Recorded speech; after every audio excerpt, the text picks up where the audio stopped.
সর্বপ্রথম যে আমরা যে পড়বো, স্টুডেন্টসরা পড়াশোনা করতেছি, লাইভ নিচ্ছি আমরা, তোমরা লাইভ দেখতেছো, ডাটা খরচ করে, সময় নষ্ট করে, আমরাও অনেক পরিশ্রম করে আসলে ক্লাসগুলো নিচ্ছি। কারণটা কি, উদ্দেশ্যটা কি? উদ্দেশ্যটা হচ্ছে তোমাদের প্রত্যেকের প্রথমত একটা লক্ষ্য থাকতে হবে। আমি এখনো এমন 21 ব্যাচ আর বিশেষ করে 22 ব্যাচের স্টুডেন্টস পাই যাদের কোনো লক্ষ্যই নেই, আসলে কেন পড়তেছি বা পড়লে আসলে কি লাভ সেই জিনিসটা আমরা জানিই না, যে কেন আসলে পড়াশোনাটা হচ্ছে। সো প্রথমত আমাদের একটা লক্ষ্য থাকতে হবে, আর লক্ষ্য থাকার ক্ষেত্রে আমি কয়েকটা জিনিস বলবো। সেটা হচ্ছে আমাদের লক্ষ্যটা যেন এমন না থাকে যে লক্ষ্য হচ্ছে বুয়েটে পড়া, লক্ষ্য হচ্ছে ঢাকা মেডিকেলে পড়া। লক্ষ্যটা এত ছোট না, লক্ষ্য আরো বৃহৎ। লক্ষ্য এরকম হবে যে আমি ইঞ্জিনিয়ার হয়ে এই কাজ করব, আমি ডাক্তার হয়ে এই কাজ করব, আমি এই কর্মজীবী হয়ে এই কাজ করব, আর্মি অফিসার হয়ে আমি এই কাজ করব। সো প্রথমত লক্ষ্য হতে হবে প্রফেশন। লক্ষ্য কিন্তু বিশ্ববিদ্যালয় হওয়া যাবে না। প্রথম লক্ষ্য হতে হবে আমাদের প্রফেশন। আর এই লক্ষ্যটা বাছাই করার ক্ষেত্রে আমরা কি কি টুলস ইউজ করব? প্রথমত তুমি যদি ইঞ্জিনিয়ার হতে চাও বা ডাক্তার হতে চাও, তো তোমার প্রথমত মাথায় রাখতে হবে, ইঞ্জিনিয়ার যদি আমি হতে চাই, তাহলে একটা ইঞ্জিনিয়ার যখন এস্টাবলিশড হওয়ার পরে সে কি পাথ ফলো করে, মানে তার গাইডলাইনটা কেমন হয়, সে কি করে, মানে সে অ্যাকচুয়ালি রিয়েল লাইফে কোন জায়গায় চাকরি করে, কি জব করে, তার কি কি অপরচুনিটি আছে, তাকে কি কি অথরিটি দেওয়া হয় গভর্নমেন্ট থেকে, দেশ থেকে। তো এই জিনিসগুলো জানতে হবে। ডাক্তার হলে কি, কোন জায়গায় তুমি কাজ করবা, কি করবা সেটা জানতে হবে। কেন? তুমি চিন্তা করো, তোমরা এসএসসি থেকে এইচএসসিতে যখন উঠলা, তখন তোমরা কলেজে পড়বা, কলেজে পড়ার জন্য কত গাইডলাইন নাও, কত মানুষ থেকে পরামর্শ নাও। কলেজের লাইফটা কতটুকু, আর 2 বছর, জাস্ট 1.5 বছরের মতো হয়তো তোমার যাওয়া আসা করতে হবে। এই 2 বছর তুমি একটা জায়গায় কাটাবা, সেটারই পরিবেশটা তুমি কত যাচাই বাছাই করে দেখো।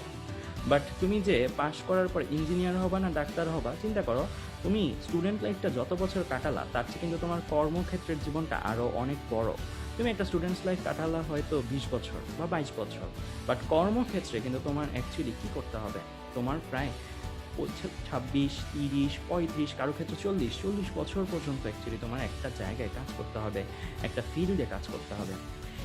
এই ফিল্ডটা কি হবে সেটা তো নির্ভর করতেছে তোমার সেই লক্ষ্যের ওপর। সো লক্ষ্যটা এমন হওয়া উচিত যে আমি কোন কর্মক্ষেত্রটাতে আমার জীবনের সবচেয়ে বড় একটা সময় পার করতে রাজি আছি। সো এইভাবে আমরা লক্ষ্যটা যাচাই করব।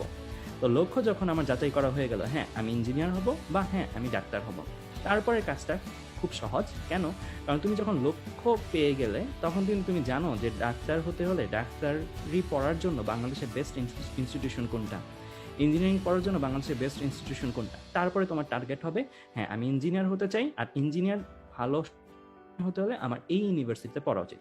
এটা যে আমি বলতেছি বুয়েট বেস্ট তা না, তুমি যাচাই বাছাই করে তোমার লোকালয়ের জন্য কোনটা বেস্ট, তোমার কোনটা কাছাকাছি হয়, তুমি কোনটাতে প্রেফার করো, সেই জিনিসগুলো যাচাই বাছাই করে তুমি বিশ্ববিদ্যালয় বা একাধিক বিশ্ববিদ্যালয় বাছাই করবা যে হ্যাঁ এই বিশ্ববিদ্যালয়গুলো আমার টার্গেটেড, এগুলোকে আমি টার্গেট করলাম।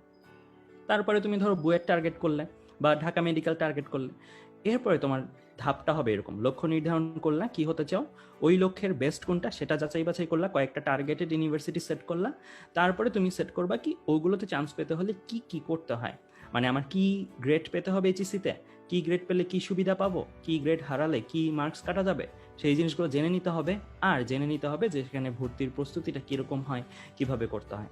তখন কিন্তু তোমার টার্গেটটা আরো প্রিসাইজ হয়ে গেল। তুমি জানলা যে তুমি এটা হতে চাও বলে তুমি এই বিশ্ববিদ্যালয়ে পড়তে চাও, আর এই বিশ্ববিদ্যালয়ে পড়তে চাও বলে তোমার আসলে এই করণীয় কাজ করতে হবে, এই গ্রেড অর্জন করতে হবে, এই নাম্বার পেতে হবে।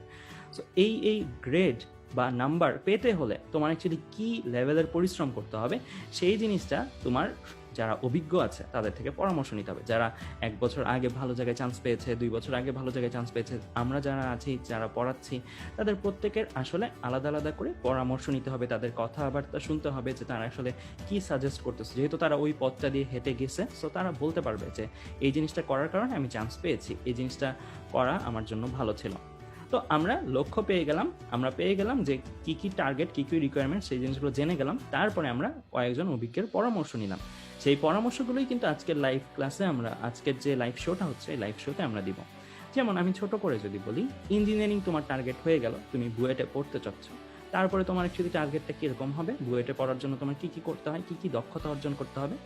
প্রথমত তোমার জানতে হবে যে এই যে বুয়েটে পড়বো, বুয়েটে পড়ার জন্য আমার রিকোয়ারমেন্টসটা কি। রিকোয়ারমেন্টসটা বছর বছর ভ্যারি করে, এটা তোমরা নেট ঘাটালেই পেয়ে যাবে, এটা নিয়ে আমি আর ডিটেলসে আলোচনা করতেছি না।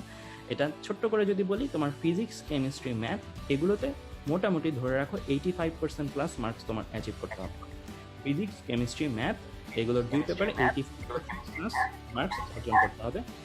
তো এখন এই মার্কসগুলো যদি তুমি অ্যাচিভ করতে চাও, এই মার্কসগুলো অ্যাচিভ করতে চাইলে তোমার কি হিউজ অ্যামাউন্টের পড়াশোনা করতে হবে। এই পড়াশোনাগুলো কেমন হবে, এই পড়াশোনাগুলো কিভাবে তুমি করবা, সেই জিনিসগুলো নিয়ে আলোচনা করতেছি। প্রথমে ইঞ্জিনিয়ারিং আর মেডিকেল নিয়ে দুইটা জিনিস আমি বলবো। ইঞ্জিনিয়ারিংয়ের জন্য তোমার প্রিপারেশনে মাথায় রাখতে হবে তোমার বেসিকটা যেন কাচের মতন পরিষ্কার থাকে। তুমি যে কোনো একটা ফিজিক্স চ্যাপ্টার পড়লো, ম্যাথ চ্যাপ্টার পড়লো, এইগুলোর যেন কোথা থেকে কি আসছে, ওইটা দিয়ে কি করা যেতে পারে, এই বেসিকগুলো যেন কাচের মতন পরিষ্কার থাকে। এটা প্রথম টার্গেট। সো এই কাচের মতন পরিষ্কার করার জন্য তোমার বই পড়তে হবে মাস্ট। তারপরে তোমার যদি কোনো রেফারেন্স ভিডিও থাকে, আমাদের ভিডিও থাকে যেগুলো তুমি ভালো বুঝতেছো, সেই ভিডিওগুলো সাহায্যকারী উপাদান হিসেবে কাজ করতে পারে। কিছু নোট ম্যাটেরিয়ালস বা গাইড ম্যাটেরিয়ালস এগুলো তোমাদেরকে সাহায্য করতে পারে। সো এই ম্যাটেরিয়ালসগুলো থেকে তোমার মোট কথা টার্গেট হচ্ছে বেসিকটা কাচের মতন পরিষ্কার করা। তুমি জানো যে কিভাবে কি ঘটে, কেন এগুলো ঘটে পড়াশোনা নিয়ে। তারপরে এই বেসিকটা যখন তোমার আলোচনা ক্লিয়ার করে ফেললা, তারপরে তোমার পর্ব হচ্ছে প্রস্তুতি পর্ব। এই প্রস্তুতি পর্বর মধ্যে তুমি অ্যাকচুয়ালি প্র্যাকটিস করবা। কি প্র্যাকটিস করবা? হিউজ অ্যামাউন্ট অফ ম্যাথ বা প্রবলেম প্র্যাকটিস করতে হবে। প্র্যাকটিস এমনভাবে করতে হবে যেন তুমি জেনে যাও যে একটা ম্যাথ প্রশ্ন পড়ার পরে অ্যাপ্রোচটা কিভাবে নিব। আমি কি প্রথমে দেওয়া আছে এগুলো আলাদা করব, নাকি আমি প্রথমে ওই চ্যাপ্টারের সূত্রগুলো মেমোরাইজ করব, মানে সূত্রগুলো মনে করব কি কি সূত্র আমার কাছে অ্যাভেলেবেল আছে। সো এই অ্যাপ্রোচগুলো তোমার অ্যাকচুয়ালি কি প্র্যাকটিস করে করে আসতে হবে। প্র্যাকটিস যত বেশি করবা তত তুমি আসলে কি তোমার ম্যাথে অ্যাপ্রোচ নেওয়াটা ইজি হবে। যেহেতু তোমরা জানো যে এই বুয়েটের অ্যাডমিশন টেস্টে ম্যাথগুলো খুবই অল্প টাইমে পারফর্ম করতে হয়, আর খুবই অল্প টাইমে যদি পারফর্ম করতে হয় তাহলে কি তোমার হিউজ প্র্যাকটিস লাগবে।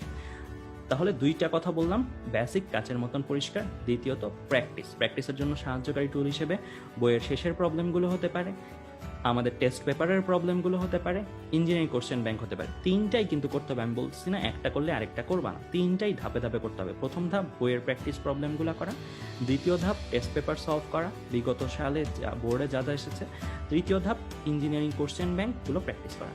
তো এইভাবে অ্যাকচুয়ালি তুমি যদি প্র্যাকটিস করো তাহলে তোমার কিন্তু কনফিডেন্সটা বিল্ড আপ করবে। বেসিক কাচের মতন পরিষ্কার হলেও পরীক্ষা হলে বসলে তুমি কিছুই পারবা না। কেন পারবা না? কারণ তোমার কনফিডেন্সটা নাই, কলম চালানোর সেই কনফিডেন্সটা নেই তোমার মধ্যে। ওই ধাপটা এসে পড়তে হবে, ওই লেভেলটা এসে পড়তে হবে যেন কলম তুমি খাতার মধ্যে রাখলে হাত অটোমেটিক চলে। যেমন আমাদের গায়ের উপরে মশা পড়লে আমরা নিজের অজান্তেই মশাটাকে থাপ্পড় দিয়ে মেরে ফেলি, তাই না? সো এই রকম একটা ভাব নিজের মধ্যে চলে আসতে হবে যে হ্যাঁ এই ম্যাথটা দেখলে আর তুমি হাতের মধ্যেই চলে আসছে, ম্যাথটা মাথা থেকে হাতের মধ্যে চলে আসছে। সো ওই লেভেলে প্র্যাকটিসটা নিয়ে যেতে হবে। সো এই রকম লেভেলটা যদি অ্যাচিভ করো তাহলে আসলে তুমি কি বুয়েটের প্রস্তুতি নিয়েছো ফুললি বলা যায়, আর তুমি চান্স পাওয়ার জন্য আশা রাখতে পারো। বাট এর আগে যদি তুমি চান্স পাওয়ার জন্য আশা রাখো তাহলে কিন্তু এই জিনিসটা হচ্ছে না, এই জিনিসটার রিকোয়ারমেন্টস ফুলফিল হচ্ছে না। আর এইচএসির জন্য তোমার যেই মার্কস দরকার বুয়েট চান্স পাওয়ার ক্ষেত্রে, এগুলো বছর বছর চেঞ্জ হয়, এগুলো জেনে নিবা, এগুলো জেনে নিয়ে ওই অনুসারে আসলে প্রস্তুতি নিবা।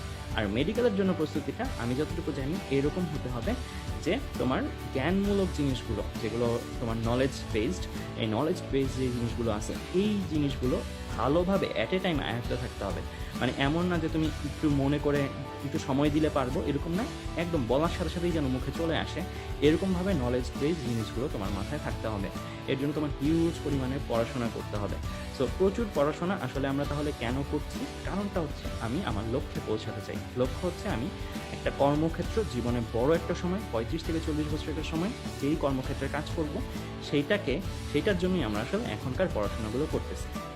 তো আমি এই যে লক্ষ্য নির্ধারণ এই জিনিসগুলো বললাম, এই জিনিসগুলো ছাড়াও তোমাদের আরও কয়েকটা কনসার্ন আছে। এই কনসার্নগুলো বলার জন্যই আসলে আজকের মেইন এই লাইভ ক্লাসটা আমরা করছি। তখন যে কথাগুলো বললাম এগুলো হয়তো আমাকে ছাড়াও অনেকগুলো ভাইয়ের থেকেও তোমরা এই সেম কথাগুলো শুনে আসছো।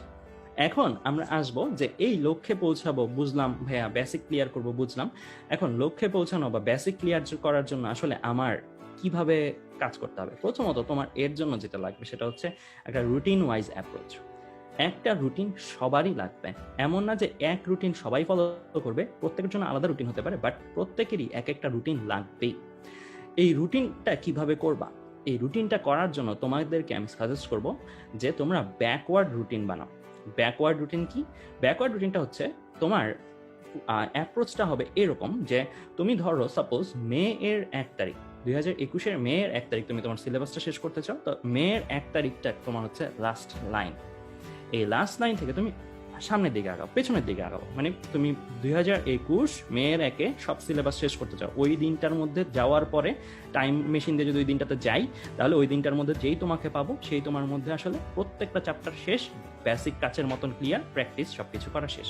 তাহলে এর আগে যে টাইমটা, সেই টাইমটাকে এখন গোছাবা, ওইটা তোমার লাস্ট টাইম, এর আগের টাইমটা গোছাবা কিভাবে, এরকম যে মে এর 1 তারিখ তোমার লাস্ট টাইম, তুমি 28 এপ্রিল 2021 থেকে 30 এপ্রিল 2021, এই যে 3 দিন সময়, 28, 29, 30, এই 3 দিনে তুমি কোন চ্যাপ্টারটা পড়বা ওই সবগুলো জিনিস শেষ করার জন্য। আর ওই সবগুলো জিনিস কিভাবে শেষ করতে হয় সেটা নিয়ে আমি ডিটেলসে বলতেছি, জাস্ট একটু পরে। সো 28 এপ্রিল থেকে 30 এপ্রিল তুমি একটা চ্যাপ্টার শেষ করবা, ওইটা লিখে রাখবা কোনটা পড়বা।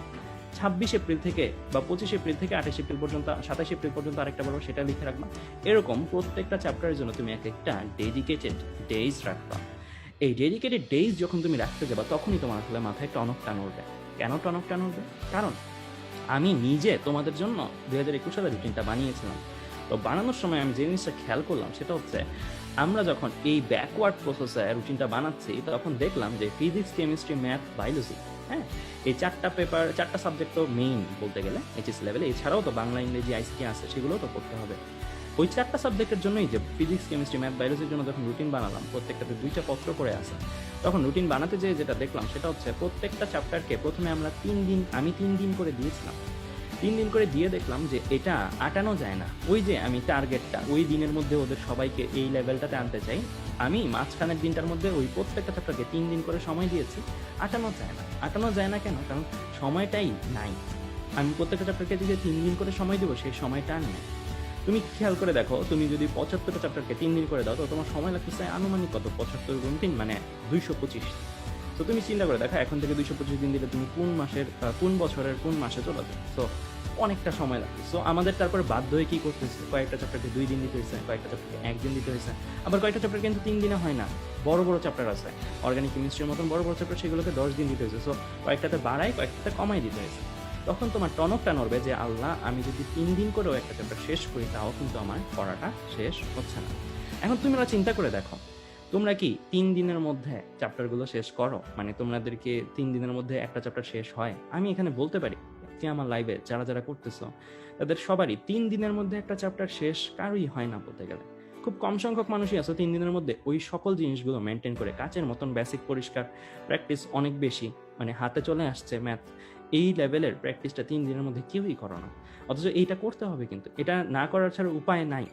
তো একটা জিনিস কিন্তু ওই জায়গাতেই বুঝবা রুটিন করতে গেলেই, যে আমি কতটা পিছিয়ে আছি, আর আমি কতটা পিছিয়ে আছি এই তাড়নাটা যখন তোমার মধ্যে ঢুকবে, তখন তুমি চাইলেও সময় নষ্ট করতে পারবে না। তখন তুমি সময় নষ্ট করলে তোমার গিলটি ফিল হবে, অপরাধী বোধ হবে।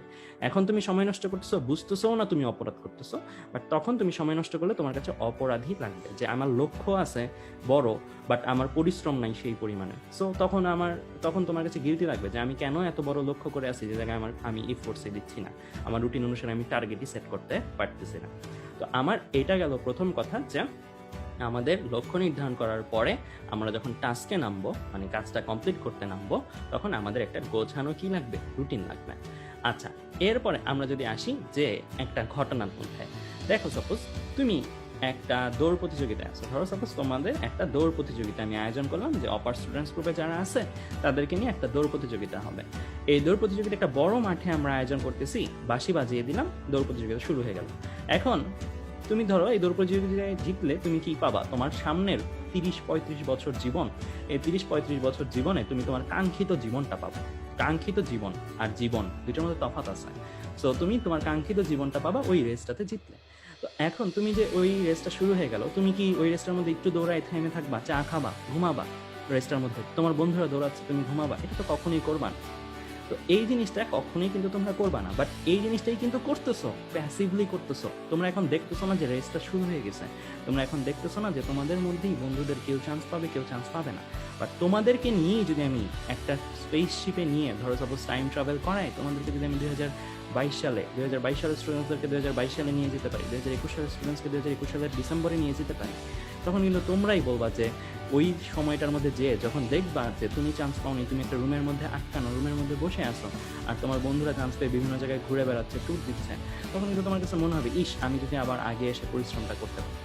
তো তোমাদের মধ্যেই কিন্তু এই সেম জিনিসটাই হচ্ছে, তোমার যে বন্ধুরা সেই সময় এনজয় করবে, সেই সময় সবার কাছে সম্মানিত থাকবে, সেই সময় যাদেরকে নিয়ে বিভিন্ন জায়গায় ছবি ছাপানো হবে, সেই বন্ধুরা কিন্তু এখন হাইলাইটে নাই, এখন স্পটলাইটে নাই। এখন ওরা কি করতেছে, এখন ওরা আড়ালে কাজ করতেছে, আড়ালে কাজ করতেছে, এটা রিওয়ার্ডসটা ওরা সামনে পাবে। শুধু সামনে একদিন 2 দিন পাবে না, 1 বছর 2 বছর পাবে না, সারা জীবন তার কর্মক্ষেত্রে পাবে। কারণ তার কর্মক্ষেত্রেই সে যাচাই করতেছে এই 2 বছরের পরিশ্রম, 1 বছরের পরিশ্রম। তো এই জায়গাটা কিন্তু বুঝতে হবে আমাদের, যে এই যে প্রতিযোগিতাটা, এই প্রতিযোগিতা কিন্তু আমাদের মধ্যে চলমান, বাট এই প্রতিযোগিতা আমরা ফিল করি না। অনেকেই প্রতিযোগিতা শুরু না দৌড়িয়ে কি করতেছি, বসে আছি, ঘুমাচ্ছি। আমার একটা খুব ইচ্ছা যে তোমাদেরকে নিয়ে যদি একটা এমন সফটওয়্যার বানাইতে পারতাম যে প্রত্যেকের মধ্যে একটা ডিভাইস সেট করে দেওয়া আছে, এই ডিভাইসটা রিড করতে পারে যে তুমি কতক্ষণ পড়ছো, আর ওই ডাটাগুলো নিয়ে যদি আমি জাস্ট দেখাইতে পারতাম, একজন একদিন পড়লো না, একদিন সারাদিন ঘুমাইলো, আর আরেকজন পড়লো, দেখাইতে পারতাম যে হ্যাঁ যে পড়লো না সে তার রিয়েল টাইম পজিশনটা দেখতে পাচ্ছে। তোমাদের ব্যাচে তো সায়েন্সে মোটামুটি 4-5 লাখ বা 2-3 লাখ স্টুডেন্টস আছে। সো এই 2-3 লাখ স্টুডেন্টস বা 4 লাখ স্টুডেন্টসের মধ্যে তুমি দেখবা যে একদিন যদি তুমি ঘুমাও, তুমি মুহূর্তের মধ্যে 500-1000 সিরিয়াল পিছায় যাচ্ছ। মানে একদিন তুমি যে কিচ্ছু না করলা, না পড়লা, 500 সিরিয়াল পিছায় যাচ্ছ। আর তোমার যে বন্ধুটা পড়লো সে 500 সিরিয়াল আগায় যাচ্ছে। তুমি রিয়েল টাইম যদি তোমার পজিশনটা দেখতে পারতা, তাহলে আমাদের আজকের মোটিভেশনটার দরকারই ছিল না, আজকের এই গাইডলাইনটার দরকারই ছিল না। কেন? কারণ তখন তুমি জানতা যে তোমার সামনে কতজন চলে যাইতেছে জাস্ট তোমার একটু আরাম করার কারণে। তো তখন তুমি আরামই করতা না, তখন তুমি রিয়েল টাইম ডাটা দিয়ে দেখতা যে তোমার পজিশনটা আগায় যাচ্ছে। বাট এই জিনিসটা আপাতত যেহেতু এরকম কোনো সফটওয়্যার হয় নাই, তোমাদের ফিল করতে হবে এইরকম জিনিস ঘটতেছে, আসলে এইরকম জিনিস এক্সিস্ট করে। তুমি একদিন পড়লা না, দেখবা যে একদিনে তোমার ওই বন্ধু পড়লো, ওই বন্ধুটার র্যাঙ্কিং তোমার চেয়ে কতটুকু আগায় গেল, 500 র্যাঙ্কিং, 400 র্যাঙ্কিং আগায় গেল। অথচ এটা কিন্তু আমরা দেখি না, খালি চোখে দেখি না বলেই আমাদের কাছে মনে হয় এই জিনিসটা এক্সিস্ট করে না, বাট ইট এক্সিস্ট, এটা এক্সিস্ট করে। এই জিনিসটা তোমাদের বুঝতে হবে। এখন আমি তোমাদেরকে ছোট্ট একটা গল্প বলবো, গল্প বলে তোমরা আসলে বুঝতে পারবা যে এই জিনিসটার তাৎপর্যটা। আমি একটা হিন্দি সিনেমা দেখছিলাম আগে। তো এই হিন্দি সিনেমার মধ্যে একটা সিন ছিল, সিনটা ছিল এরকম যে চার বন্ধু মিলে বনে আছে। এই বনে থাকার পরে একটা বাঘ আসছে হঠাৎ করে। এই বাঘ আসছে, তো বাঘ আসার পরে 4 বন্ধুর মধ্যে একটা বন্ধু কি করতেছে, একটা বন্ধু হচ্ছে তোমার পায়ের জুতা যে পরছে, জুতাটার ফিতাটা টাইট করতেছে। এই যে জুতার ফিতাটা সে টাইট করতেছে, এই টাইট করে অ্যাকচুয়ালি সে দৌড়ানোর প্রিপারেশন নিচ্ছে। এখন এইটা দেখে তার বাকি 3 বন্ধু বলতেছে তুই কি বাঘের সাথে দৌড়ায় পারবি, জুতা দিয়ে টাইট। তো বন্ধুর কথাটা ছিল এরকম যে আমার তো বাঘের সাথে জুতাটা টার্গেট, আমার টার্গেট জুতাটা হচ্ছে তোমাদের 3 জনের সাথে। মানে ওই বন্ধুটা টার্গেট হচ্ছে ওই 3 জন যে বন্ধু আছে, 4 জন বন্ধুর মধ্যে একজন জুতার ফিতা বাঁধতেছে, দৌড়াবে, বাকি 3 জন যে বন্ধু আছে ওই বাকি 3 জন বন্ধুর থেকে আগে থাকা। কেন? কারণ বাঘ যখন দৌড়াবে, বাঘ যে কোনো একটা বন্ধুকে সামনে পেলেই তাকে কি করবে, খেয়ে ফেলবে। তখন সে বাঘটা থেমে যাবে, বাঘের আর দরকার নাই বাকি 3টা বন্ধুকে, বাকি 3টা বন্ধু পালাই যেতে পারে। তো তোমাদের ক্ষেত্রে ব্যাপারটা কিন্তু তাই। এই ঘটনাটা যে বললাম, এই ঘটনাটার মধ্যে দেখো 3 জন বন্ধু বেঁচে যাবে, একজন বন্ধু বাঘের খপ্পরে পড়বে, খেয়ে ফেলবে বাঘটা। রেশিও কত? বাঁচা আর মরার রেশিও কত? বাঁচা আর মরার রেশিও হচ্ছে 3:1, মানে 3 জন বেঁচে যাবে, একজন মারা যাবে। বাট তুমি চিন্তা করো যে তোমাদের ক্ষেত্রে আমি যদি চান্স পাওয়া না পাওয়াটার রেশিও চিন্তা করি, বা চান্স পাওয়া না পাওয়ার রেশিও এইভাবে চিন্তা করো, সায়েন্সের মধ্যে ভালো ভালো ইউনিভার্সিটিতে সিট আসেই কয়টা? খুবই অল্প। কুয়েটে 1000, ঢাকা মেডিকেলে 174, 194, 200-র মতন প্রায়। আর ডিউতে 1600, ইউনিটের কথা চিন্তা করলে মানে মোট কথা আছেই, কিন্তু খুবই অল্প। সেই তুলনায় তোমার স্টুডেন্টস আছে লাখ লাখ। তুমি চিন্তা করো যে সেই ক্ষেত্রে রেশিওটা কেমন হয়। সেই ক্ষেত্রে রেশিওটা কিন্তু হয় 1:700, মানে একজন চান্স পাবে প্রতি 700 জনের ভিড়ে। সো চিন্তা করে দেখো যে তোমার ওই 699 জনকে কিন্তু টক্কর দিয়ে তোমার আগায় থাকতে হবে। তুমি চিন্তা করো 700 জন মানুষ কি কম? 700 জন মানুষকে তুমি যদি দেখো তোমার চারপাশে, তুমি বলবা এত মানুষ? 700 জন মানুষ কিন্তু অনেকগুলা মানুষ, 700টা পরিবার থেকে আসছে, 700 জনের স্বপ্নর জায়গায় তুমি একজন বসে আসছো। এটা কিন্তু নট এ ইজি থিং যে তুমি চাইলেই তুমি এই জিনিসটা করতে পারবা, এরকম কিন্তু না। এটা করতে হলে তোমার অবশ্যই কি করতে হবে, ওই 699 জন আছে, ওই 699 জনকে ওভারটেক করতে হবে। 699 জন যদি ঘুমায়, তোমার 699 জনের জায়গায় বসে থেকে পড়তে হবে। 699 যেই জ্ঞান অর্জন করতেছে, ওই জ্ঞান অর্জনের চেয়ে তোমার একটু হলেও আগায় থাকতে হবে। 699 জন যেই স্পিডে ম্যাথ করতেছে, ওইটার থেকে তোমার একটু হলেও বেশি স্পিডে ম্যাথ করতে হবে। না হলে তুমি কি ওই 699 জনের জায়গায় বসতে পারবা না। ওরাও সেম টার্গেটে আগাবে, কারোই এমন না যে খারাপ জায়গায় যাওয়ার ইচ্ছা, তাও যেতে হয়। কারোই এমন না যে ভালো জায়গায় পড়ার ইচ্ছা নাই, সবারই ভালো জায়গায় পড়ার ইচ্ছা, বাট সবাই তো সেই সুযোগটা পায় না। তো এই যে ঘটনাটা বললাম, এই ঘটনার মাধ্যমে আমি তোমাদের বাস্তবতাটা বুঝাতে চেষ্টা করলাম যে তোমরা ভাবতে পারো এখন তো করোনা, এখন তো বন্যা, এখন তো বই চেঞ্জ হয়েছে, এখন তো সিলেবাস চেঞ্জ। ভাই জিনিসটা তো এরকমই, বই চেঞ্জ হওয়া, করোনা, এগুলোকে চিন্তা করো বাঘের মতন। বাঘ কাউকে না কাউকে ধরবে, করোনা হোক, যাই হোক, বৃষ্টি হোক, যাই হোক। সো বাঘ কাউকে না কাউকে ধরবে। সো তোমার টার্গেট কিন্তু সিচুয়েশনের সাথে ফাইট করা না, তোমার টার্গেট কিন্তু শিক্ষা ক্রমের সাথে ফাইট করা না, শিক্ষা ব্যবস্থার সাথে ফাইট করা না। তোমার টার্গেটটা কিন্তু যে তোমার সহপাঠীদের তুলনায় একটু অ্যাডভান্স থাকা, একটু এগিয়ে থাকা। তোমার সহপাঠীরা যদি পড়ে, তোমার আর একটু বেশি পড়া, এটাই কিন্তু তোমার অ্যাকচুয়ালি টার্গেট। তুমি যে এক্সকিউজ দাও করোনার মধ্যে পারি নাই বা এটার মধ্যে পারি নাই, তোমার টার্গেটটা কিন্তু এরকম হওয়া উচিত, করোনার মধ্যে ও পারতেছে না, আমিও পারতেছি না, ওর চেয়ে আমি একটু বেশি পড়বো, ওর চেয়ে আমি একটু আগায় থাকবো। আর বাংলাদেশে কিন্তু তোমরা জানো না যে কত পরিমাণের ভালো স্টুডেন্টস আছে। এই জিনিসটা আসলে আমরা ভাবতাম কি, আমি তো আইডিয়াল স্কুলে পড়ছি আর রাজুক কলেজে পড়ছি, দুইটাই ভালো ছিল। মানে 2013 সালে আইডিয়াল স্কুল ফার্স্ট হয়েছিল, 2015 সালে রাজুক কলেজ অ্যাভারেজে ফার্স্ট হয়েছিল। তো আমরা প্রথম ভাবতাম এরকম যে আইডিয়াল, নটরডেম, এগুলো থেকেই বুঝি সব জায়গায় ভালো জায়গায় চান্স পাই, এরকম মনে হতো প্রথম মানে মনে হতো যে আইডিয়াল, নটরডেমের যারা আমরা পড়ছি আমাদের থেকেই সব বিক্রি হচ্ছে, আমাদের থেকেই সব ভালো জায়গা। কিন্তু ঢাকার বাইরে এত ভালো ভালো স্টুডেন্টসের একটা স্রোত আছে, যেই স্রোতটা আসলে সত্যি কথা যেটা মানে বুঝাই যায় নাই যে বুয়েটে আসার পরে এতজন ঢাকার বাইরের স্টুডেন্টস আসবে। এখন আমাদের বেশিরভাগ ফ্রেন্ডরাই ঢাকার বাইরে। কেন? কারণ আমাদের ঢাকার ফ্রেন্ডরা বেশিরভাগই দেখা যায় অন্যান্য ইউনিভার্সিটিতে আছে, বুয়েটে নাই। তো এরকমই দেখা যায় মেডিকেলের ক্ষেত্রেও। সো আমরা অনেকগুলো ইনভিজিবল ডেডিকেটেড স্টুডেন্টস আছে যাদের খবর জানি না। আমরা অনলাইনে যাদেরকে দেখতেছি এরা এখন মনে হচ্ছে এরা এখন স্পটলাইটে আছে, বাট এরা ছাড়াও আরো হাজার হাজার লক্ষ লক্ষ স্টুডেন্টস আছে যারা অ্যাকচুয়ালি কি তুমি জানোই না ওরা এক্সিস্ট করে, বাট ওরা টপ পজিশনগুলো নেওয়ার জন্য বাসায় দিন রাত খাটতেছে, দিন রাত করতেছে। তোমার আইডিয়াই নেই যে কি লেভেলের একটা স্টুডেন্টস করতে পারে। মানে এটা আমরা তখন বুঝতে পারি যখন হচ্ছে ভালো জায়গায় চান্স পাই, যখন আমরা কথা বলি বন্ধু বান্ধবের সাথে, জুনিয়রদের সাথে, তখন কথা বলি যে সে অ্যাকচুয়ালি কি স্ট্রাগল করে আসছে। এমন স্টুডেন্টসও আছে যার ওই জায়গায় কোনো নেট কানেকশন নাই, এতটাই নেট কানেকশন নাই, সে বুয়েটে চান্স পাওয়ার পরে সে জানিই না চান্স পাইছে পরীক্ষায়। কেন? কারণ তার নেট কানেকশনে সে রেজাল্টই দেখতে পারতেছে না। তারপর বুয়েটে ভর্তি হয়ে গেছে, ভর্তি হয়ে যাওয়ার পরে সে পরে জানতে পারছে বুয়েটে ভর্তি হয়ে গেছে, চান্স হয়ে গেছে। তারপরে সে অ্যাপ্লিকেশন করে বুয়েটে আবার আসছে।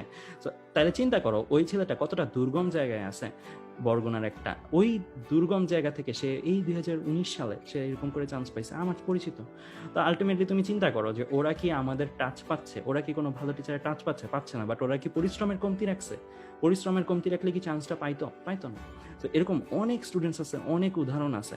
সো তোমরা যদি ভাবো যে তোমাদের চারপাশে যাদেরকে দেখো ওদের মধ্যেই চান্স হবে, তুমি আসলে ভুল জায়গায় আছো। তোমাদের পাশের মধ্যে খুব কম সংখ্যক মানুষের চান্স হবে। 50 জন যদি দেখো, 50 জনের মধ্যে দেখবো 20 জনের চান্স হচ্ছে, 10 জনের চান্স হচ্ছে, বাকি 40 জন নাই, একদম স্রোতে ভেসে গেছে। ঢাকার বাইরে এত ভালো ভালো স্টুডেন্টসের স্রোত আছে। সো যারা এরকম ভাবতেছো যে তুমি একটা সুপিরিয়র পজিশনে বসে আছো, তুমি আসলে একদম ভুল জগতে বাস করতেছো। দেখবা যে প্রথম দিককার পজিশনগুলো কোথা থেকে মানুষরা এসে নিয়ে যাচ্ছে। তো আমি আমার এই যে মেসেজগুলো, এই মেসেজগুলো এর জন্যই তোমাদের দিতে চাই যে তোমাদের অনেকেই বলো যে পড়াশোনা অ্যাকচুয়ালি কেন করব জানি না। সো লক্ষ্য নির্ধারণ করতে হবে, নিজের লাইফ, সামনের লাইফ কিভাবে কাটাবো সেটা ডিপেন্ড করতেছে এখনকার পড়াশোনার উপর। তাহলে তুমি অবশ্যই পড়াশোনা করতে হবে, রাইট? তো সামনের লাইফটা তুমি নিজের লাইফ যদি নিজেই নির্ধারণ করতে চাও কি করবা, তাহলে তোমার অবশ্যই পরিশ্রম করতে হবে, না হলে অবশ্যই তোমার ভাগ্যের উপরে ছেড়ে দিতে হবে। আর অবশ্যই আল্লাহ বলছে যে ভাগ্য তো সবকিছু নির্ধারিতই, বাট আমাদের পরিশ্রম কিন্তু আমাদের নিজেদেরই করতে হবে, ঠিক আছে? আচ্ছা, এরপরে আমি একটা জিনিস বলি, সেটা হচ্ছে আমাদের যে ধারণাটা যে আমরা না পড়লাম, ভালো জায়গায় না চান্স পাইলাম, কি সমস্যাটার কথাটা একটু বলি। তো এই সমস্যাটার কথা আমি যদি বলি, প্রথমত সেটা হচ্ছে যে আমার ভাইও প্রাইভেট ইউনিভার্সিটি থেকে পড়তেছে। সো আমি মোটামুটি দেখছি প্রাইভেট ইউনিভার্সিটিতে অ্যাকচুয়ালি কীরকম ভাবে খরচ হয় বা কীরকম ভাবে ওদের কষ্ট করতে হয়। প্রথমত আমাদের চেয়েও প্রাইভেট ইউনিভার্সিটিতে অনেক প্রেশার। প্রথমত আমাদেরকে প্রেশার হয় পরীক্ষার সময় অনেক, বাট তাদের রেগুলার ক্লাস, রেগুলার অ্যাসাইনমেন্টসের এরকম প্রচুর প্রেশার্স থাকে। কেন? কারণ তাদেরকে গাইডই করা হয় ওভাবে যে তার যদি কিছু ল্যাকিংস থাকে, সেই ল্যাকিংসটাও যেন এই প্রেশারে এসে মিট আপ হয়ে যায়। দ্বিতীয়ত তুমি ভাবতে পারো তোমার এক বন্ধু চান্স পাইলো, বুয়েটে পড়া বন্ধু বুয়েটে চান্স পাইলো, আর আরেক সে হচ্ছে করোনায় ইন্টার লাইফে অনেক মজা করছো, এমন মজা করছো যে মজাটা actually life time memory create করে রাখছে, যে ওই মজাটার জন্য জীবনে কিছু না করলেও চলবে, এই লেভেলের মজা করছো। আর তোমার বন্ধুরা কষ্ট করছে, কষ্ট করে চান্স পেয়েছে। এখন তুমি চিন্তা করতে পারো, হ্যাঁ ও তো আর মজাটা করতে পারলো না আমার মতন, আমি তো একদিক দিয়ে জিতে গেছি যে আমি মজা করছি ইন্টার লাইফটাতে। তো এখন আমি বাস্তবতাটা বলি, বাস্তবতাটা হচ্ছে ও চান্স পাইলো, চান্স পাওয়ার পরে ও ভার্সিটির পড়াশোনা দিয়ে পড়াশোনা শুরু করে। আর তুমি চান্স না পেয়ে প্রাইভেটে গেলা, তুমি ধরো একটা টপিক বাদ দিলা, তুমি ধরো ক্যালকুলাস বাদ দিলা, তো যেটা দেখা যাবে সেটা হচ্ছে তুমি প্রাইভেট ইউনিভার্সিটিতে ইঞ্জিনিয়ারিং করতে গেছো, তোমাকে প্রি ক্রেডিট কিছু কোর্স দেবে। প্রি ক্রেডিট কোর্সগুলো কীরকম? প্রি ক্রেডিট কোর্সগুলো কিছু কিছু প্রাইভেট ইউনিভার্সিটি দেয়, এগুলো হচ্ছে তোমার এইচএসসি লেভেলের পড়াশোনাটা কি ওরা ক্রেডিটের বাইরে রেখে তোমাদেরকে পড়াবে। মানে কি? মানে হচ্ছে তুমি যেই পড়াশোনাটা ইন্টারে পড়ার কথা, ধরো ক্যালকুলাস, ডিফারেন্সিয়েশন, ইন্টিগ্রেশন, সেইগুলোই একটা কোর্স রূপে স্যাররা তোমাদের পড়াবে। মোটামুটি একটা কোর্স 25 থেকে 50,000 টাকা করে হয়। 25 থেকে 50,000 টাকা নিয়ে ওই ইন্টারের ক্যালকুলাসটাই তোমার পড়াবে, পরীক্ষা নিবে। ওই পরীক্ষা যদি ভালো করো, ওই ভালো করা মার্কসটা সার্টিফিকেটটাও আসবে না, ওই ভালো করা মার্কসটা সার্টিফিকেটেও আসবে না। তাহলে লাভটা কি ওই এত টাকা দিয়ে করে? লাভটা হচ্ছে তুমি ওইটা না করলে তোমাকে পরের কোর্সগুলো নিতে দিবে না, পরের যে হায়ার কোর্সগুলো আছে সেই কোর্সগুলো নিতে দিবে না। তাহলে তুমি চিন্তা করো, যেই ছেলেটা মজা করছে ইন্টার লাইফে, সে কি কষ্টটা থেকে বেঁচে যেতে পারছে? সে যে ইন্টারের ডিফারেন্সিয়েশন ক্যালকুলাস বাদ দিছে, এটা কি তার আজীবনই বাদ দিতে পারছে? পারে নাই। তার কিন্তু ঘুরাই ফিরে এটা করতেই হয়েছে, সামনে যে করতেই হয়েছে, বরং আরো টাকা খরচ করে করতে হয়েছে। তাহলে তুমি চিন্তা করো, পরিশ্রম কিন্তু সে করছেই, এই পরিশ্রমটা সে যদি একটু আগে করে ফেলতো, কলেজ লাইফে করে ফেলতো, তাহলে তার টাকাগুলোও খরচ হইতো না, মোরওভার সে চারপাশে সম্মানিতও থাকতে পারতো, আর দ্বিতীয়ত তার প্রেশারও থাকতো না ওইরকম।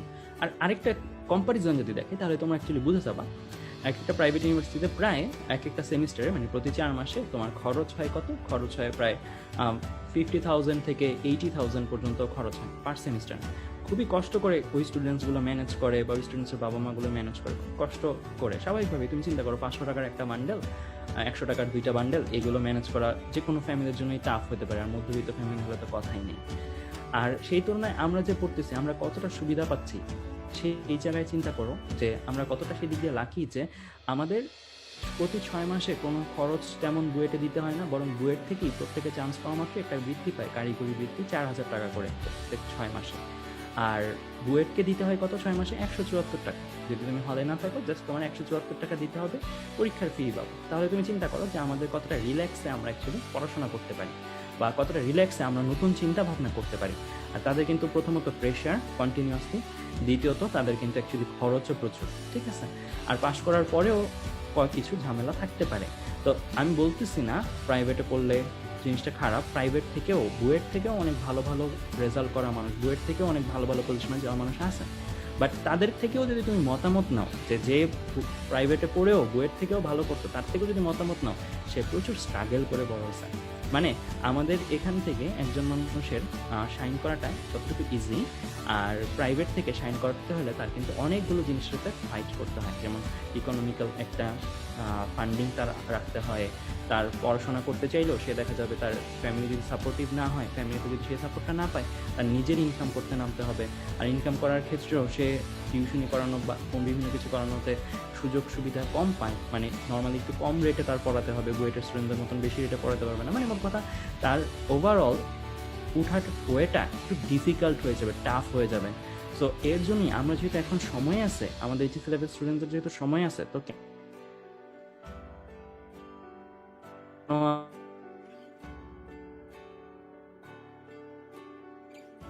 সুযোগ সুবিধা কেন আমি নিব না?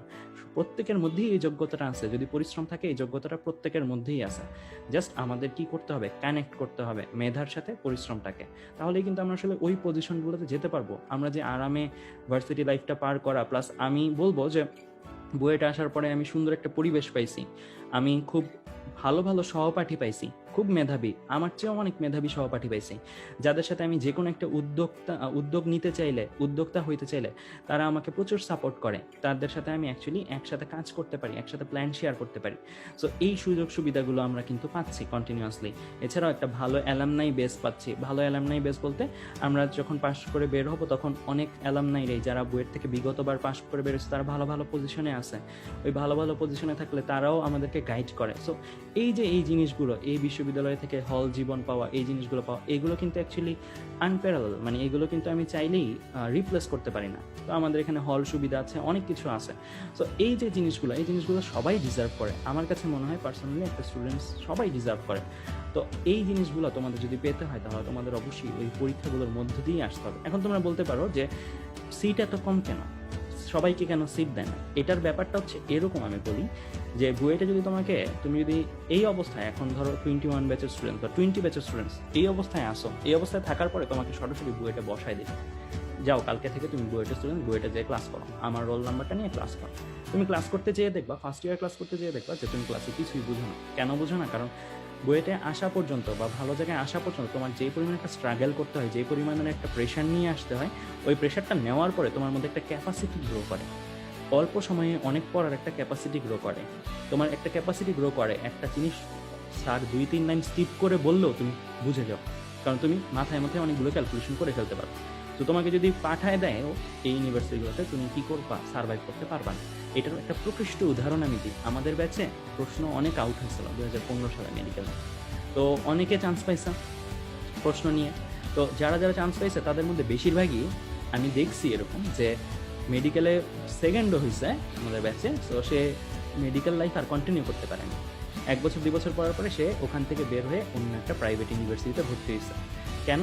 কারণ সে তাল মিলাইতে পারতেছিল না। যারা যারা সলিডলি চান্স পেয়েছে তাদের সাথে তাল মিলাইতে পারতেছিল না, তারা খুব সহজে বুঝে যায়, খুব সহজে সলভ করে ফেলে, কারণ তাদের ওই লেভেলটা অ্যাচিভ হয়ে গেছে যে তারা খুব শর্টেস্ট টাইমে বেশি সংখ্যক জিনিস মেমোরাইজ করে পারফর্ম করতে পারে, শর্টেস্ট টাইমে তারা সলভ করে ফেলতে পারে। সো এই জিনিসটাই, যে তোমাকে যদি এমন না যে তুমি শিক্ষা ব্যবস্থার দোষ দিলা, সিট সংখ্যা সীমিত সেটার দোষ দিলা তো হয়ে গেল, তা না। জিনিসটা হচ্ছে একটা লেভেল অ্যাচিভ করার জন্য হলেও তোমার এই অ্যাডমিশনের প্রিপারেশনটা নেওয়া দরকার, অ্যাডমিশনের ওই ধাপগুলোর মধ্যে যাওয়া দরকার। তো আমার এই কথাগুলো থেকে আশা করি তোমরা বুঝতে পারছো যে জিনিসগুলো আসলে কেন এইভাবে সাজানো, শিক্ষা ব্যবস্থাটা কেন এইভাবে সাজানো। এবার আমরা আসবো একদম স্পেসিফিক তোমাদের পড়াশোনা রিলেটেড যে প্রশ্নগুলো, সেগুলোতে তোমাদের থেকে পাওয়া 2টা প্রশ্ন আমার কাছে আছে। সেই 2টা প্রশ্ন নিয়ে আমি বেশিরভাগ আলোচনা করব। সেটা হচ্ছে, কিভাবে ভাইয়া একটা চ্যাপ্টার শুরু থেকে শেষ করব, মানে আমরা একটা চ্যাপ্টার শুরু থেকে শেষ করব, সাজেস্ট করি কিভাবে শেষ করলে তুমি অ্যাকচুয়ালি বেটার ভাবে শেষ করতে পারবে। তো এটার জন্য আমি যেটা বলবো সেটা হচ্ছে, প্রথমত তোমাদের বুঝতে হবে যে একটা সত্য কথা, আমি নিজে অনলাইন টিচার, বাট আমি অনলাইন টিচার হয়েও একটা কথা বলবো যেটা অ্যাকচুয়ালি অন্যান্য অনলাইন টিচারের বিরুদ্ধে যাবে। সেটা হচ্ছে কি, ভিডিও আর বই। অনেকে ভাবো যে এরকম যে ভিডিও এর জন্য বই নাকি বইয়ের জন্য ভিডিও। এটার একটা সহজ উত্তর তোমরা দাও, যে ভিডিওর জন্য আমরা বই পড়ি নাকি বইয়ের জন্য ভিডিও দেখি। জিনিসটা কিন্তু এমন হওয়া উচিত, বই এর জন্য আমরা ভিডিও দেখি, মানে আমি বই পড়তেছি, বই পড়তে পড়তে পারতেছি না, আমার সাহায্য করার জন্য আছে কি ভিডিও। বাট জিনিসটার এখন সিস্টেম তোমরা উল্টা বানায় ফেলতেছ, অনেকগুলো টিচারও এক্ষেত্রে উল্টা বানায় ফেলতেছে। সেটা কি বানাচ্ছে? সেটা বানাচ্ছে এরকম যে আমি আগে ভিডিও দেখব, ভিডিও দেখার পরে তারপরে আমি বই পড়ব, মানে ভিডিওটা হচ্ছে আমার মেইন জিনিস, সিলেবাস, আর বইটা হচ্ছে আমার সেকেন্ডারি জিনিস। আসলে ব্যাপারটা তা না। এই প্রসেসে যারা আগাচ্ছ তারা এখনো ভুল পথে আগাচ্ছ। এই জিনিসটা আমি কান খোলা রেখে সবাইকে শুনতে বলবো, এই প্রসেসে যারা আগাচ্ছ, ভিডিও মেইন জিনিস, বই সেকেন্ডারি জিনিস, তারা ভুল পথে আগাচ্ছ। আমি নিজেও অনলাইন টিচার, আমি নিজেও ভিডিও মেক করি, তাও আমি বলবো এই জিনিসটা ভুল পথে আগাচ্ছ। ভিডিওর দরকারটা কোথায়? ভিডিওর দরকারটা হচ্ছে বই যে জায়গাটার মধ্যে বুঝলা না সেই জায়গাটাতে ভিডিও দরকার। আর ভিডিওর দরকারটা কোথায়? বইয়ে একটা জিনিস পড়তে তোমার 6 ঘন্টা লাগে, ভিডিও দেখার পরে বইটা পড়তে, দুইটা মিলায় তোমার শেষ করতে 4 ঘন্টা লাগে, সেই ক্ষেত্রে ভিডিওটা দরকার। এখন যদি ভিডিওই হয় লম্বা, ভিডিওই যদি এত বড়, যেই ভিডিওটা দেখে তোমার অ্যাকচুয়ালি কি বই পড়ার সময় পেতেছো না, তাহলে আমি বলবো ওই ভিডিও বাদ দাও, ওই ভিডিও দেখা দরকার নাই, কারণ ওই ভিডিও তোমার জন্য ক্ষতিকর। ভিডিও, সব ভিডিও উপকারী না, যদিও মনে হইতে পারে ভাইয়া অনেক কষ্ট করে পড়াইতেছে, ভাইয়া অনেক খেটে পড়াইতেছে। যদি ভিডিওটা তোমার বড় সময় নিয়ে ছোট্ট জিনিস তোমাকে শেখায়, তাহলে সেই ভিডিও তোমার জন্য ক্ষতিকর, কারণ এইচএসসি লাইফে তোমার এত টাইম নাই যে তুমি অ্যাকচুয়ালি জীবনের সারাটা সময় তুমি ভিডিও দেখলা আর বই পড়লা না, আর তোমার এইচএসসি পরীক্ষা হয়ে গেল, অ্যাডমিশন পরীক্ষা হয়ে গেল, তুমি কিছুই করতে পারলা না। তুমি কথাগুলো মিলাই দেখো, এই নতুন ক্রাইসিসের মধ্যে দিয়ে আমরা এখন যাইতেছি, এটা আগে যাইতাম না। এই নতুন ক্রাইসিসটা এখন শুরু হয়েছে অনলাইন যুগে, করোনার মধ্যে, যে আমরা ভিডিও দেখি একটা 2 ঘন্টার একটা ভিডিওতে 4 পেজ 5 পেজ পড়ানো হয়, আর 4 পেজ 5 পেজ পড়ে 2 ঘন্টার ভিডিওটা দেখে আমার কাছে মনে হয় আমি বহুত পড়াশোনা করছি। অ্যাকচুয়ালি তুমি লস করছো তোমাকে। অ্যাকচুয়ালি তোমার ওই 4 পেজ পড়ার জন্য সময় দরকার ছিল 40 মিনিট, সময় দরকার ছিল 30 মিনিট, যদি তুমি বইটা পড়ে নিজে একটু বোঝার চেষ্টা করতে। তো তোমার এই থিঙ্কিংটা যদি না গ্রো করে যে আমরা ভিডিওটা কেন দেখি বা ভিডিওটা আমার সময় নষ্ট করতেছে, এই থিংসটা যদি না গ্রো করে অ্যাকচুয়ালি তোমরা আসলে কি এইটা ফলাফলটা পাইবা কি, আমি তো সবই ঠিকঠাক মতো করছি, আমি তো সারাদিনই পড়ছি, আমি সারাদিনই ভিডিও দেখছি, তাও আমি পারলাম না শিক্ষা ব্যবস্থার জন্য। এই কথাটা বলবা, কিন্তু কাহিনী হচ্ছে যে তোমার যে ভালো করার যে ব্যাপারটা সেটা কিন্তু আর সম্ভব হবে না। যে ভালো করতে হলে অবশ্যই বইটাকে মূল রাখতে হবে। তো অবশ্যই ভিডিওগুলো দেখার আগে যাচাই করে নিবা ওই ভিডিওটা তোমার টাইমের ওর্থিট কিনা, তোমার টাইমের ওর্থিট কিনা সেই ভিডিওটা, যেই ভিডিওটার মধ্যে দিয়ে তুমি ইনাফ সংখ্যক নলেজ পাবা, ইনাফ সংখ্যক টাইম সেভ হবে। Video is meant for saving time, video time kill করার জন্য বানানো না, ভিডিও টাইম সেভ করার জন্য বানানো। আর ভিডিও দেখতে যেয়ে যদি টাইম কিল হয়ে যায় দ্যাট মিনস ওই ভিডিও তার যে পারপাস সেই পারপাসই ফুলফিল করে নাই। তো এই যে বাস্তবতাটা তোমাদের বুঝতে হবে, প্রত্যেকের এই বাস্তবতাটা কান খুলে বুঝতে হবে। এরপরে দ্বিতীয়ত আসি, আমরা কিভাবে তাহলে পড়বো। যেই ভিডিওটা বললাম অর্থিত লাগবে, অল্প সময়ে তোমাকে অনেকটুকু শিখাইতে পারবে, সেই ভিডিওগুলো দেখবা একটা চ্যাপ্টারের উপরে। এটা গেল ফার্স্ট ব্যাপার। ওই লেয়ারটা ভিডিওটা যদি না পাও, দেখা দরকার নেই, সরাসরি বইয়ে ঢুকে যাও। ভিডিও দেখতেই হবে একটা চ্যাপ্টারে, এটা আমি বাধ্য করতেছি না, দেখা দরকার নেই। যদি তুমি দেখো যে এই চ্যাপ্টারটা কঠিন, এই চ্যাপ্টারটা বই পড়ে বুঝি না, এই টাইপের চ্যাপ্টারও হইলে তুমি ওই চ্যাপ্টারে যেটা শর্টেস্ট টাইমে তোমাকে এই চ্যাপ্টারের পুরো একটা কনসেপ্ট দিয়ে দিতে পারে, আমি বলবো না একদম সব পড়াবে, এই চ্যাপ্টারে ধরাই দিতে পারবে তোমার হাতে, সেই ভিডিওগুলোই তোমার জন্য দামি ভিডিও। ওই ভিডিওগুলো তুমি দেখবা। দেখার শেষ, দেখার পরে তুমি কি করবা, দেখার পরে তুমি যে কাজটা করবা সেটা হচ্ছে বই নিয়ে বসবা, বই পড়া শুরু করবা। বইটা পড়বা কেমনে, ভিডিও দেখা শেষ, ভিডিও দেখে ছোট ছোট নোটও করছো, বই পড়তে বসছো, বই পড়বা কেমনে। বই পড়লে এমন পড়বা না যে আমি আজকে একবার বসছি, একবারে ফার্স্ট পেজ পড়ে যে সেকেন্ড পেজে যাবো, ফার্স্ট পেজ আমার আর জীবনে দেখতে হবে না, আমি শেরে বাংলার মতন একবার এক পেজ পড়ে ছিঁড়ে ফেলি। এইরকম লেভেলে সাধারণত খুব কম সংখ্যক মানুষই আছে এতটা মেধাবী। তবে রেগুলার স্টুডেন্টসদের জন্য যেহেতু আমার উপদেশটা, সো রেগুলার স্টুডেন্টসের পার্সপেক্টিভে যদি আমি বলি, পড়া উচিত এরকমভাবে, আদর্শভাবে। তুমি একটা চ্যাপ্টার শুরু করলা, ওই চ্যাপ্টারটা প্রথমে পেজ পাল্টায় পাল্টায় দেখবা ওই চ্যাপ্টারে কি কি আছে। আমি বলতেছি না ওই চ্যাপ্টার পড়তে হবে, রিডিংও পড়া দরকার। ওই চ্যাপ্টার পাল্টায় পাল্টায় দেখবা আসলে আছে কি জিনিসটা, মানে জিনিসটা শেষ হয় কোথায়, জিনিসটা কানেক্ট হয় কোথায়, মানে এই জিনিসগুলো ধারাবাহিকভাবে প্রথমে পড়তেছি ইলেকট্রন, পরে পড়তেছি এটা, জিনিসটার উদ্দেশ্যটা কি, এইরকমভাবে জাস্ট বইটা ঘাটাবো। চ্যাপ্টার খুব কম সময় এটা ঘাটাবো, ভিডিও দেখার পরে। ঘাটানোর পরে ওইটা যে ঘাটাতে তোমার ধরো 1 ঘন্টা লাগবে, চ্যাপ্টারের উপর ডিপেন্ড করে 1 ঘন্টা 1.5 ঘন্টা লাগবে। তারপরে আবার চ্যাপ্টারটা শুরু থেকে শুরু করলাম। শুরু থেকে যখন শুরু করতেছো তখন মার্কার, কলম, পেন্সিল নিয়ে বসবে। বসে তুমি যখন পরে চ্যাপ্টারটা দেখতেছো তখন ইম্পর্টেন্ট জিনিসগুলো মার্ক করো, ইম্পর্টেন্ট জিনিসগুলো দাগাবো। ইম্পর্টেন্ট জিনিসগুলো যখন তুমি দাগায় ফেললা, ওইটার জন্য সময় লাগবে, ওই সময় একটু পরে পরে দাগাইছো, কারণ তোমার পড়তে হবে। দাগানোর সময় ইম্পর্টেন্ট জিনিস কি কি বোঝাচ্ছি, যেটা মনে হচ্ছে তোমার জন্য জরুরি, যেটা একটু কনফিউজিং লাগতেছে, ওই জিনিসগুলো। যেই জিনিস তোমার কাছে মনে হচ্ছে সূত্র বোল্ড করে রাখছে বইয়ে, ওই জিনিসগুলা। যেই জিনিসগুলো তোমার কাছে মনে হচ্ছে এই জিনিসটা সুন্দর কথা লিখছে, এই জিনিসগুলো, এই টাইপের জিনিসগুলো দাগাবো। দাগানোর পরে তারপরে আবার প্রথম থেকে আসবা চ্যাপ্টারটা। এখন তুমি বইয়ে দাগানো ব্যতীত অন্য লাইন পড়বাই না। দাগানো ব্যতীত অন্য লাইন পড়েই তো তুমি আসলে দাগানোগুলো দাগাইছো, তাই না? সেকেন্ড বার যখন পড়ছো, তো দ্বিতীয়বার যখন পড়বা বইটা, তখন তুমি দাগানো ব্যতীত অন্য লাইন পড়বা না, দাগানো লাইনগুলোই এত ভালোভাবে পড়বা, এত ভালোভাবে মনে রাখবা, আর নোটও করবা যেন অ্যাকচুয়ালি ওই লাইনগুলোই তোমার কি একদম মাথায় ঢুকে যায়। আর ওই লাইনগুলো যখন পড়বা তখন কিন্তু তোমার মাথায় আসবে এরকম যে আচ্ছা এই লাইনটা পড়ছে, এই লাইনের উপরে এই লাইন ছিল, নিচে এরকম একটা লাইন ছিল। তো আলটিমেটলি তোমার কিন্তু এইভাবে আসলে প্রত্যেক জায়গায় এক একটা খুঁটি গেড়ে গেড়ে, মানে দাগানো লাইনগুলো হচ্ছে তোমার খুঁটি গেড়ে গেড়ে উপরে নিচে নন দাগানো লাইনগুলো তোমার মনে আসবে। তো এইভাবে অ্যাকচুয়ালি তুমি কি একটা বই থেকে একটা চ্যাপ্টার শেষ করবা। ওই বইয়ের তারপরে সমাধানগুলোও দেখে নিবা। তাহলে ভিডিও দেখা হইলো, বইকে 3 লেয়ারে ভাগ করে পড়া হইলো, তারপরে সমাধান তো দেখছোই বইয়ের। এরপরে থার্ড, এই 2টা পার্ট শেষে ভিডিও দেখা, বই পড়া, এই 2টা ধাপ শেষে তৃতীয় ধাপে তুমি টেস্ট পেপার হাতে নিবা। বিগত সালে এই চ্যাপ্টার থেকে কি কি প্রশ্ন আসছে সেই প্রশ্নগুলো তুমি ঘাটাবা, দেখবা, সলভ করার চেষ্টা করবা। প্রথমত মুখে সলভ করার চেষ্টা করবা, ঢেকে ঢেকে উত্তরগুলা মুখে সলভ করার চেষ্টা করবা।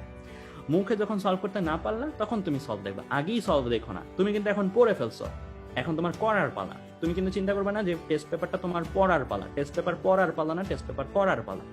ঠিক আছে? সো পড়ছো, এখন করবা।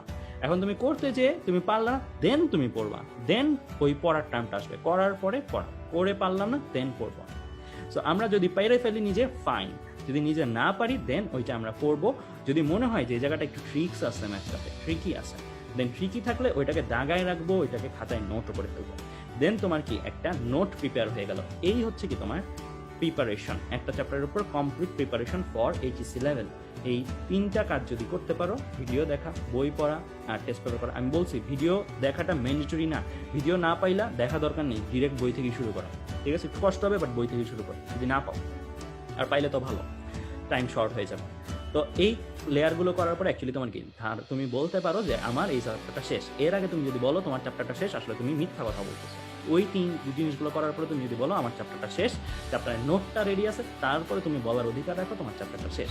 কেন নোটটা জরুরি? কারণ তোমার সব সময় পরীক্ষার আগের রাতে এই 3টা লেয়ার করা সম্ভব হবে না, ভিডিও দেখা, বই পড়া, আবার টেস্ট পেপার করা। তোমার পরীক্ষার আগের রাতে ওই নোটটাই কাজে লাগবে, ওই নোটটাই তুমি করবা, ওই নোটটা করাই মানে ওই তোমার 3টা লেয়ার হয়ে গেছে। কারণ 3টা লেয়ার থেকে তুমি জিনিসপত্রগুলো নিয়ে আসছো না নোটের মধ্যে, তাহলে ওই নোটটাই অ্যাকচুয়ালি তোমার ওই 3টা লেয়ারের প্রক্সি দিবে। সো আলটিমেটলি তুমি যখন ওই নোটটা পড়বা, দেন পরীক্ষার আগের রাতে তোমার অ্যাকচুয়ালি ওই 3টা লেয়ার পড়া হয়ে যাবে, ওই 3টা লেয়ারের কাজ হয়ে যাবে, দেন তুমি পরীক্ষার জন্য রেডি টু গো। তো এইভাবে যদি তুমি নোট প্রিপেয়ার না করতে পারো প্রত্যেকটা চ্যাপ্টারের উপরে, অ্যাটলিস্ট তুমি যেই জায়গায় target, physics, chemistry, math target হচ্ছে বুয়েটের জন্য, আবার ফিজিক্স, কেমিস্ট্রি, বায়োলজি টার্গেট হচ্ছে মেডিকেলের জন্য, যেই জায়গায় টার্গেট ওই জায়গার সাবজেক্টগুলোর জন্য এরকম নোট যদি তোমার প্রিপেয়ার না করা থাকে, তাহলে তুমি বড়সড় একটা ধরা খাবা অ্যাডমিশনেতে। কেন? কারণ অ্যাডমিশনের যে কোচিংগুলো হবে সেই কোচিংয়ে কিন্তু তোমার এই নোটগুলো রেডি থাকার সাপেক্ষে সামনে আগানো হবে, এমন না যে এই নোটগুলোই আবার রিভাইজ করানো হবে। অ্যাডমিশন কোচিং আর রিভিশন প্রোগ্রাম দুইটা কি এক জিনিস? দুইটা তো এক জিনিস না। রিভিশন প্রোগ্রাম হচ্ছে আমরা যে জিনিসগুলো পড়ছি সেগুলোকে একটু চর্চা করায় দেওয়া, মানে নোটটা দেখায় দেওয়া। আর অ্যাডমিশন কোচিং কি? অ্যাডমিশন কোচিং তো রিভিশন প্রোগ্রাম না। অ্যাডমিশন কোচিং হচ্ছে যেখানে ওখানে ফুল স্টপ করছে এইচএসসিতে, ওই জায়গা থেকেই লেখা শুরু হবে অ্যাডমিশন প্রোগ্রাম, ঠিক আছে? সো অ্যাডমিশন প্রোগ্রামে তোমার আরও হাই লেভেল কিছু থিওরি, হাই লেভেল কিছু জিনিসপত্র পড়ানো হবে। আমাদের এসিপি প্রোগ্রামটা আমরা এভাবেই রেডি করছি। এসিপি প্রোগ্রামটার মধ্যে দিয়ে যারা বের হবে আমরা টার্গেট করছি এরকমই, যে তারা যেন এই লেয়ারগুলো প্রত্যেকটা আলাদা আলাদা করে পায়। আমি যেহেতু এএসজিতে নিচ্ছি এই লাইফটা, তাই আমি এসিপি প্রোগ্রাম সম্বন্ধেও বলি। এসিপি প্রোগ্রামে আমরা সেই 4 লেয়ার প্রস্তুতিটাই রাখছি। ঠিক আমি যেই লেয়ারগুলো এক্সপ্লেন করলাম, এই 4 লেয়ার প্রস্তুতির মধ্যে যেই জিনিসগুলো দরকার, ইনফ্যাক্ট অ্যাডমিশন পর্যন্ত যে প্রিমিয়াম ক্লাসগুলো দরকার, এই প্রিমিয়াম ক্লাসগুলোর ব্যবস্থা রাখছি। মানে যেগুলোতে তোমরা অ্যাকচুয়ালি অ্যাডমিশনের এক্সট্রা থিওরি পড়বা, এক্সট্রা ম্যাথ পড়বো, ওইগুলো কোথা থেকে পড়বা? অনেকেই ভাবতে পারবো আমি তো বই পড়ছি ভাইয়া, আপনি বলছেন পড়ছি, টেস্ট পেপার পড়ছি, আপনি বলছেন পড়ছি। অ্যাডমিশনের জিনিসপত্রগুলো পাবো, ওইগুলোর জন্য আমরা আমাদের ডেডিকেটেড টিচারদেরকে দিয়ে তোমাদেরকে অ্যাডমিশনের জিনিসগুলো দেখাই দিচ্ছি, সো দ্যাট তোমরা যেন পরে জানো যে হোয়াটস গোয়িং অন, মানে সামনে কি হবে, এই জিনিসগুলো যেন তোমাদের মাথায় থাকে। সো আমরা এইভাবে অ্যাকচুয়ালি কি পুরো এসিপি প্রোগ্রামটা রাখছি, যেন এসিপি প্রোগ্রামের মধ্যে দিয়ে যারা বের হয় তাদের যেন এই 4টা লেয়ার ঠিকঠাক থাকে। যেহেতু আমাদের এই জায়গাটার মধ্যে খুব বড় সড়ো 4টা লেয়ারের প্রস্তুতি, সো বুঝতেই পারছো এখানে যারা আছে তারা চ্যালেঞ্জের মধ্যে আছে, তারা টার্গেটের মধ্যে আছে, একটা গোলের মধ্যে আছে। তো এর জন্যই আমাদের এই লাইভ শো এর আরেকটা উদ্দেশ্য, সেটা হচ্ছে যে অনেকে ভাবি যে এসিপি প্রোগ্রাম এত কঠিন, এত কষ্ট, এটাতে সার্ভাইভ করতে পারতেছি না। ভাই সার্ভাইভটা আমরা কেন এত কঠিন, আমি আমার আজকের লাইভটার প্রথম থেকে আলোচনাগুলো যদি শুনো তাইলে বুঝতে পারবা যে কেন জিনিসটা কঠিন। কারণ জিনিসটা 700-র মধ্যে একজন স্টুডেন্ট পাবে, 700-র মধ্যে একজন স্টুডেন্টস এমনি হয়ে যাবে না যে আমার নাম এটা, আমি 700-র মধ্যে অন্যতম, আমি ইউনিক বললে কেউ বিশ্বাস করবে না। এটা অবশ্যই তার প্রমাণ রেখে যেতে হবে পরিশ্রমে, তার প্রমাণ রেখে যেতে হবে নোট খাতায়, তার প্রমাণ রেখে যেতে হবে বিভিন্ন অ্যাসাইনমেন্টসে। সো আমাদের এর জন্যই এসিপি প্রোগ্রামটা সবার জন্য পারবে না। আমরা এসিপি প্রোগ্রামে নেওয়ার আগে রিসেন্ট নিয়মও করে দিচ্ছি লিডারদেরকে যে যারে তারে এই প্রোগ্রামে আনবা না, কেউ চাইলো আর আসবে তা না, অবশ্যই একটা ইন্টারভিউ নিবা তারপরে আসবা। ইন্ডিয়ায় তোমরা যদি দেখে থাকো, ইন্ডিয়ায় যে ভালো ভালো ইউনিভার্সিটি আছে সেই জায়গাগুলোতে চান্স পাওয়ার জন্য কোচিং করে, ওই কোচিংগুলোতে পড়ার জন্য ভর্তি পরীক্ষা দেয়, কোচিং নিয়ে পড়ার জন্য কোচিংয়ে চান্স পেতে হয়।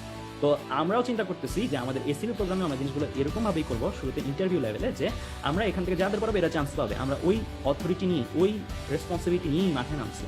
সো আমরা যদি ওই রেসপন্সিবিলিটি নিয়ে মাঠে নামি, আমাদের যার পেছনে আমরা পরিশ্রম ঢালবো না, আমরা তাদের পেছনেই আমাদের পরিশ্রম ঢালবো যারা অ্যাকচুয়ালি কি ডিজার্ভ করে, যারা অ্যাকচুয়ালি ওর্থি। আমরা যেহেতু এখানে কোনো প্রথমত 3 লেয়ারে কোনো টাকা নিচ্ছি না, সো আলটিমেটলি 4th লেয়ারে যেই তাদের সামান্য একটা টাকা দিচ্ছে, তাও অ্যাডমিশনের জন্য পার চ্যাপ্টারে জাস্ট 100 টাকা করে।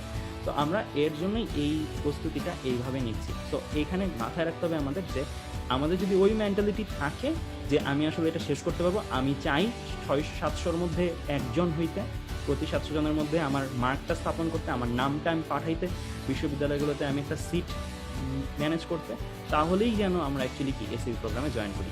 আমাদের এইখানে দেওয়া আছে এসিপি প্রোগ্রামে কীভাবে জয়েন করতে হয়, তাও আমি বলবো যে এটা সবাই পাইসো লিঙ্ক আর অ্যাপ্লাই করে ফেলছো তা না। অ্যাপ্লাই করার আগে নিজের প্রশ্ন করে নিবা যে তুমি আসলে ওই 4টা লেভেল পার করার জন্য রেডি কিনা, তুমি এক্সকিউজ না দেওয়া পাবলিক কিনা, তুমি নিজেকে দোষ দেওয়া পাবলিক কিনা, তুমি সিস্টেমকে দোষ দেওয়ার আগে নিজেকে দোষ দিতে পারো কিনা। এই জিনিসগুলো যদি তোমরা যাচাই করে নাও তাহলেই কিন্তু অ্যাকচুয়ালি তোমরা কি এই প্রোগ্রামের যোগ্য। তো আমাদের এই ছিল একটা প্রশ্ন যে একটা চ্যাপ্টার কিভাবে শেষ করব আর এটার অনুষঙ্গ কিছু কথা।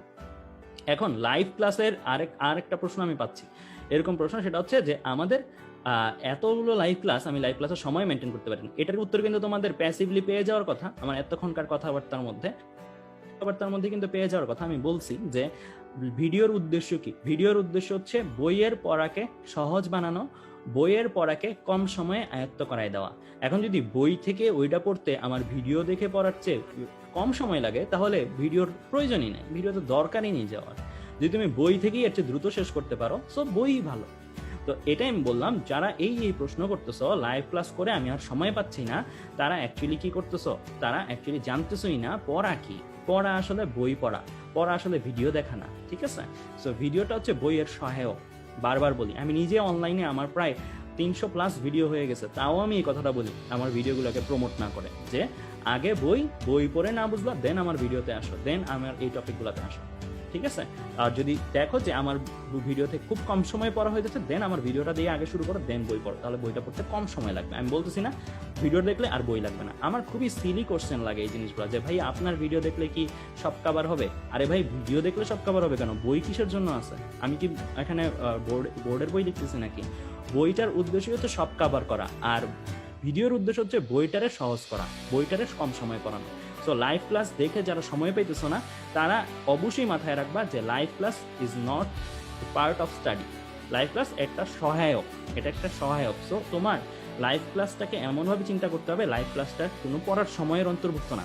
তোমরা যদি বলো যে আজকে কয় ঘন্টা পড়ছি আমি, তোমরা যদি বলো যে আমি 6 ঘন্টা পড়ছি, 6 ঘন্টার মধ্যে হিসাব দাও কি করছো, তখন তোমরা যদি বলো যে আমি 2টা লাইভ ক্লাস করছি 3 ঘন্টার আর 3 ঘন্টা পড়ছি, তাহলে আসলে তুমি 6 ঘন্টা পড়ো না, তাহলে তুমি পড়ছো 3 ঘন্টা আর 3 ঘন্টা তুমি সহায়ক জিনিসপত্র দেখছো, ওটা পড়ার মধ্যে অন্তর্ভুক্ত না।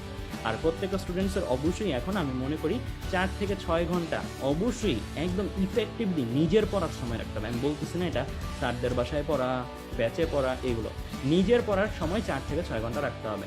আর আমরা এসি প্রোগ্রাম এটাই প্রমোট করি বারে বারে, যে বইয়ের এই জিনিসগুলো দেখবা, দেখে কনফিউশন হবে, দেন আমাদের কাছে প্রশ্ন সাবমিট করবা, দেন আমরা করবো। আমাদের লেয়ারের প্রস্তুতি নেই, তারপরে কোনো জায়গায় প্রবলেম হলে সেই জিনিসগুলো আমাদের জানাবো। তো আমি আশা করি লাইভ দেখে সময় বের করতে পারি না, কিভাবে কি করব সেটা বুঝাইতে পারছি। আর একটা ছোট্ট প্রশ্ন দিয়ে আমি তাসিনকে লোডটা দিব। সেই ছোট্ট প্রশ্নটা হচ্ছে যে এই জায়গাটার মধ্যে তোমরা যখন লাইভ দেখে সময় করতে পারতেছো না, এই লাইভ দেখে সময় না করতে পারার মধ্যে তোমাদের কাছেও একটা প্রশ্ন, সেটা হচ্ছে তুমি যে শুধু লাইভের দোষ দিচ্ছ, তুমি কি চিন্তা করে দেখো লাইভটা দেখার পরে তুমি কি সরাসরি ফেসবুক থেকে বের হয়ে যাও, বা লাইভটা দেখার পরে তুমি নোট করার পরে সরাসরি ফেসবুক থেকে বের হয়ে যাও, নাকি তুমি অনেক স্ক্রল করো, অনেকগুলো স্ক্রল করো যে স্ক্রলগুলোর কোনো পড়ার সাথে সম্পর্ক নেই। সো তুমি নিজেই চিন্তা করে দেখবা যে তুমি যে বলতেছো লাইভ 1.5 ঘন্টা করে আমি সময় পাচ্ছি না, আমার কাছে তো মনে হয় না 1.5 ঘন্টার একটা লাইভ তোমার সময় এতটাও খেয়ে ফেলবে। তো আমার কাছে মনে হয় যে ওই 1.5 ঘন্টার সাথে অতিরিক্ত একটা 2 ঘন্টা 2.5 ঘন্টা জড়িত, যে অতিরিক্ত 2-2.5 ঘন্টা অ্যাকচুয়ালি কি করছো, পড়ো নাই, আগে পরে সময় নষ্ট করছো। সো এই জিনিসগুলো একটু মাথায় রাখবা যে লাইভটা পারফেক্ট টাইমে অর্থিত কিনা দেখবা কিনা, এই অর্থিত কিনা সেটা যাচাই করবা প্রথমত। দ্বিতীয়ত অর্থিত যদি হয়ে থাকে, অর্থিত হওয়ার পরে দেখতে আসলা, দেখার পরে আগে পরে যেন কোনো সময় তুমি ব্যয় না করো, আগে পরে যেন কোনো বাড়তি সময় তোমার ফেসবুকে নষ্ট না করো। এই জিনিসগুলো কিন্তু মাথায় রাখতেই হবে। তো তাসিন,